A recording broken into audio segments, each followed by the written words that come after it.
like false flag operations or a bank holiday and things like that. And by the way, they're on record saying they're getting ready under level 6 WHO pandemic for forced inoculations, lockdowns of cities. But now we have the Governors Association, and we're going to calls, the Governors Association writing letters saying we don't want federal troops. The Pentagon's calling for 400,000 now on the streets of America, asking for permission from Congress, showing they know who the real boss is.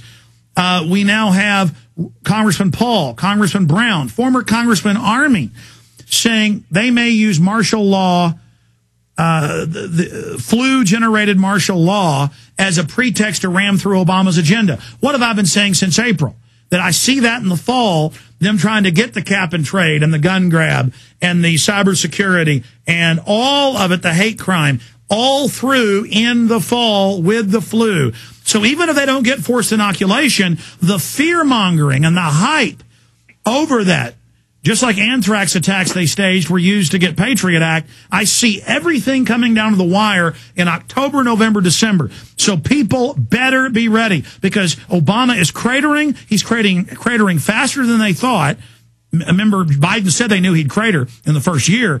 So this is it, folks. This is game, make it or break it time. This is sudden death overtime. We need everybody 110% to get juiced up psychologically and intellectually and go absolutely wild. We need everybody to go ape right now, screaming, yelling, getting the word out, letting the establishment know we see them and we see the terrorists and murderers and criminals they are. Let's take a call. Lily in Arizona, thanks for holding. Go ahead.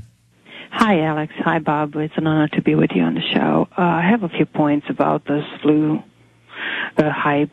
And I grew up in Eastern Europe under communism, and coming from that background, I can see a lot of things that are coming together with what they're trying to do to the people.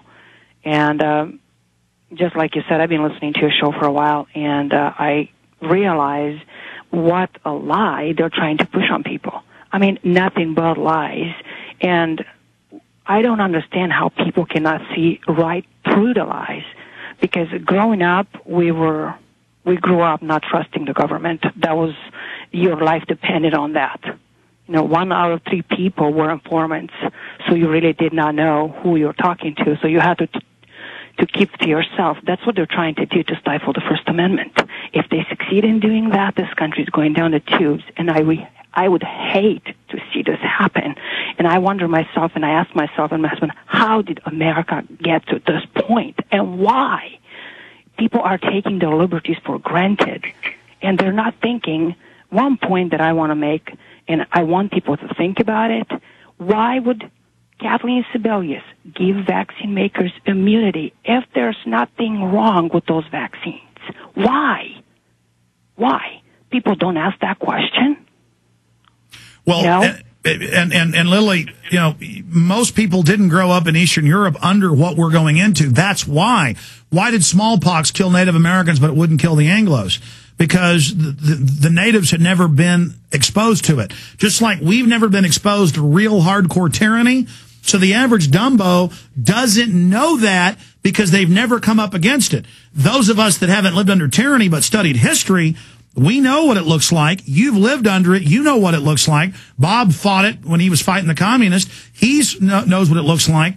And that's what's so sad about these yuppies that giggle and laugh and think it's all funny. They don't know that this is hardcore classical tyranny that's coming down on us. Bob, and then another comment from Lily. Bob, comments on what Lily was saying. Well, I think she's absolutely right. People haven't experienced it. And America has never collectively really had a bad day in their life. I know we've had wars in Vietnam and you know, for the living, most of the people from World War II are gone, and we had the war in Korea, and now we've got these actions in the Middle East. But besides that, most people didn't get involved, and they don't know what bad is. I mean, they just go to their job and have their families and so on and so forth. And they believe the government will fix it. They believe this propaganda.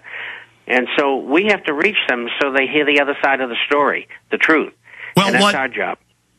and what Lily said is so key. I said it in long form earlier, but she just like a laser beam said, if they get you to only stay to yourself, if they get you afraid and chilled to pull in your antennas and not be involved, they win.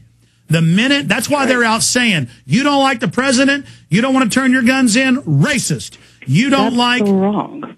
Well, that's what the Soviets did. I mean, explain that to people. If we've got to speak up now or it's over. Yes, I remember my grandfather telling me he lived in the 40s and the 50s when the communists took power, and he said that they came and took everything from the people and got rid of the ones that were vocal.